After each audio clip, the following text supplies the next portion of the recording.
This channel does not promote or promotion any illegal activities. All content provided by this channel is meant only for educational purpose only.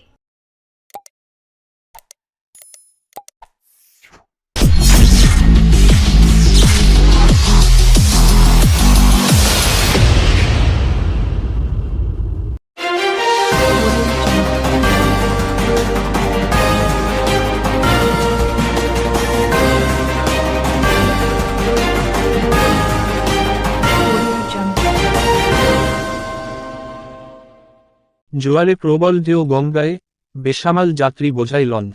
উত্তাল গঙ্গাবক্ষের ছবি viral. মঙ্গলবার দুপুরে দক্ষিণেশ্বর থেকে বেলুড় যাওয়ার সময় উত্তাল গঙ্গায় বেসামাল হয়ে পড়ে লঞ্চটি। আতঙ্কে হুড়োহুড়ি পড়ে যায়। অসুস্থ হয়ে পড়েন বেশ কয়েকজন যাত্রী।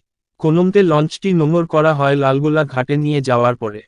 গতকাল থেকে সমাজ মাধ্যমে ভাইরাল হওয়া একটি ভিডিও ছবি নিয়ে চাঞ্চল্য ছড়িয়েছে।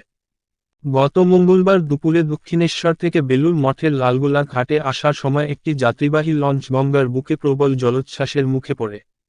সেই সময় জোয়ার চলছিল।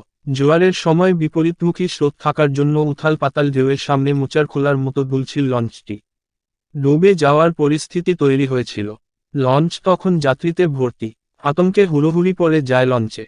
কয়েকজন যাত্রী বমিও করে ফেলেন। ঈশ্বরের কাছে প্রার্থনা করতে থাকেন সকলে। এইভাবে প্রায় 15 থেকে 20 মিনিট চলার পর অবশেষে লঞ্চ এসে থামে বেলুড় মঠের পাশে লালগোলা ঘাটে। কোনোমতে নামার পর যাত্রীরা হাঁফ ছেড়ে বাঁচেন। কয়েকজন সামান্য অসুস্থ হয়ে পড়লেও বড় বিপদ কিছু ঘটেনি।